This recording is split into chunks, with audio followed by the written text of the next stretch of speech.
Anthony Bourdain, obviously, he was about as successful as anyone could be. I mean, he was a successful guy in so many aspects, and yet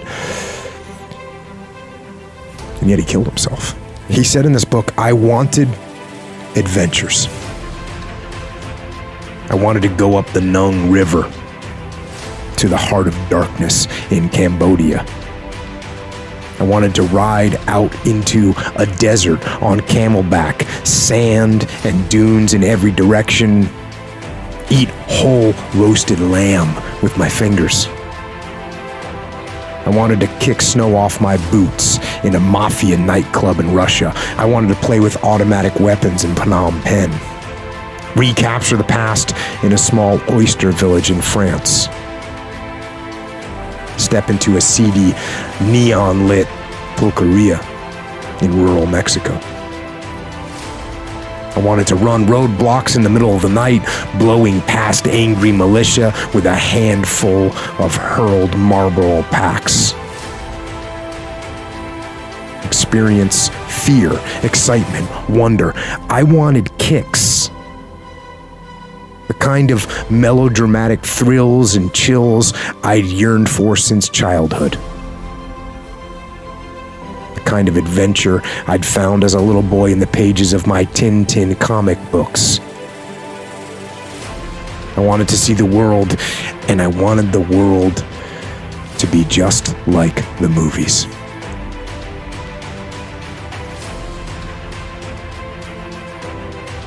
That's what Anthony Bourdain said.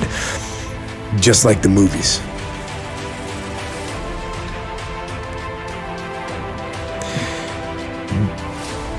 But you know what? To me, the world is not like the movies.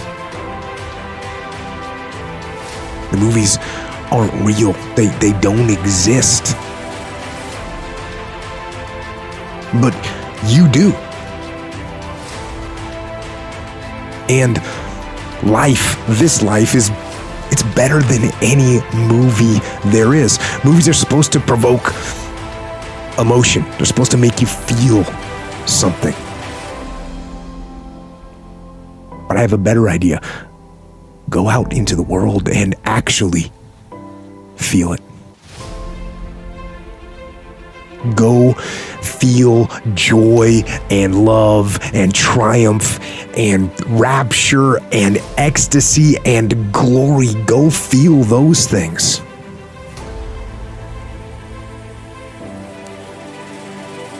And you know, with those feelings, there will be other feelings as well. There'll be sorrow and pain and sadness and desolation and suffering. There'll be all those feelings too, but you know what?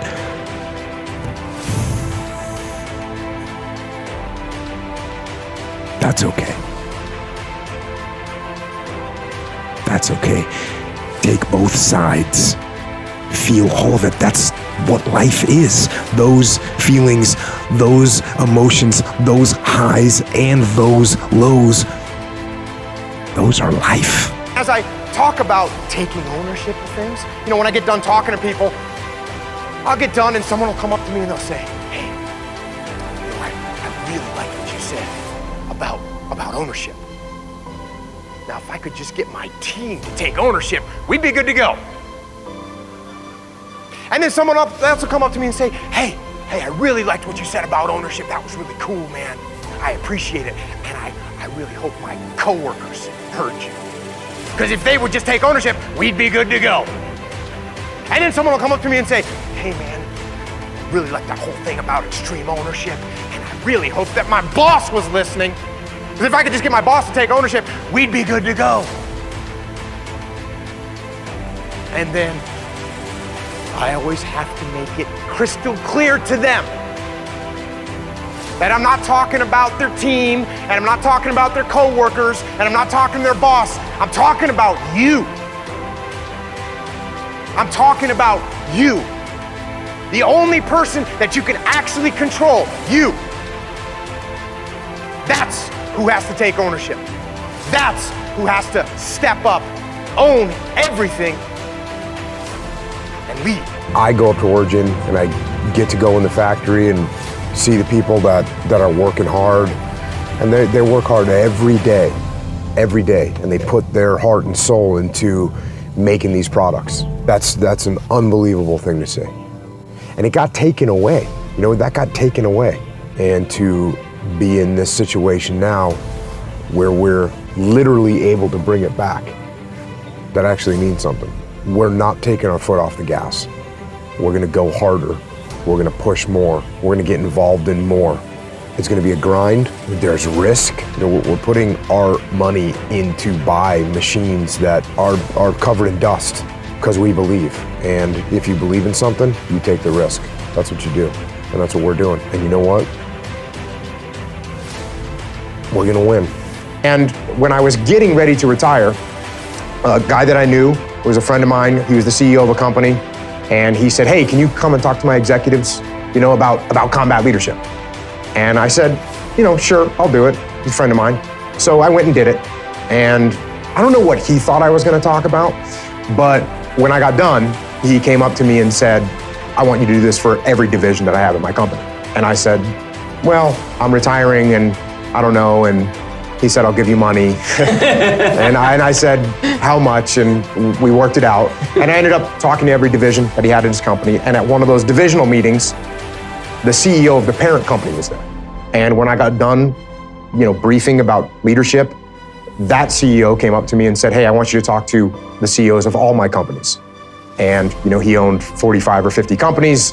And from there, I went and talked to those CEOs. And the next thing you know, I had a new job, you know, and I didn't get to retire like I had planned. When I was I enlisted in the Navy out of high school. And I was the youngest guy in I was the youngest and most junior guy in my first 2 SEAL platoons. And what I was doing was I was looking at my leaders and I was watching them. And I was paying attention to what they were doing. And I was paying attention to why we liked this guy and why we wanted to follow this guy, but why we didn't like this guy and we didn't want to follow him.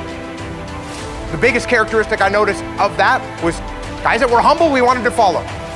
Guys that were arrogant, we didn't want to follow. But that was one of many, many little lessons. And I paid attention to it. Once I moved into a leadership position, I knew that all those guys, they were watching me. They were paying attention to me. And I had to think about the way that they were gonna react to what I was doing. And I knew that my job was to lead these guys. And I knew that they were taking notes and they were monitoring and they were testing. And if I was arrogant, they weren't gonna follow me. And if I thought I knew everything, they weren't gonna follow me.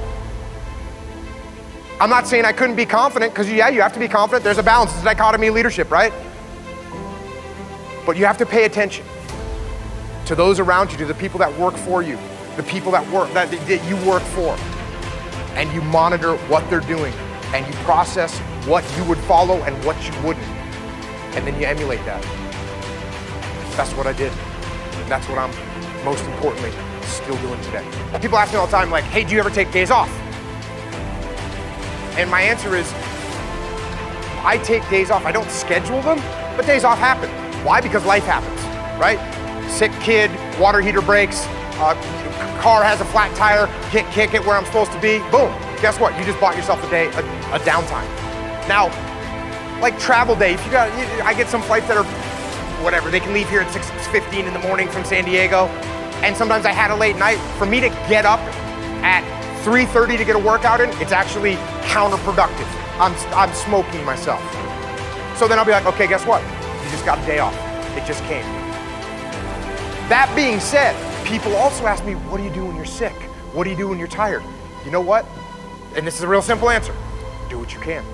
Rudy, you were just telling me, you didn't have a chance to work out today. You're in the room over there doing push-ups. Why? Do what you can. You maintain that discipline. People want to sleep in on the weekends. Negative! Negative! Don't sleep in on the weekends. The weekends when you gotta hold the line. The weekends when you gotta hold the line. If you sleep in on the weekend till 5:45, Well, then guess what? At night, all of a sudden you have a little extra energy, so you stay up a little later. So then Sunday morning, you sleep in till 6:30. Now Monday rolls around, that alarm goes off at 4:30, and you don't feel like doing it. You start this downward spiral, right? Now, hey, people, look, don't get me wrong, all right? You gotta sleep. You gotta sleep. Sleep is very healthy. It's good for you. What I am saying, you don't need to get up at 4:30. You don't need to do that. People have different schedules. You got your life going on. You got to figure out what works for you. But I am absolutely saying don't be lazy. I am absolutely saying get on a regular pattern and maintain that pattern to the best of your ability.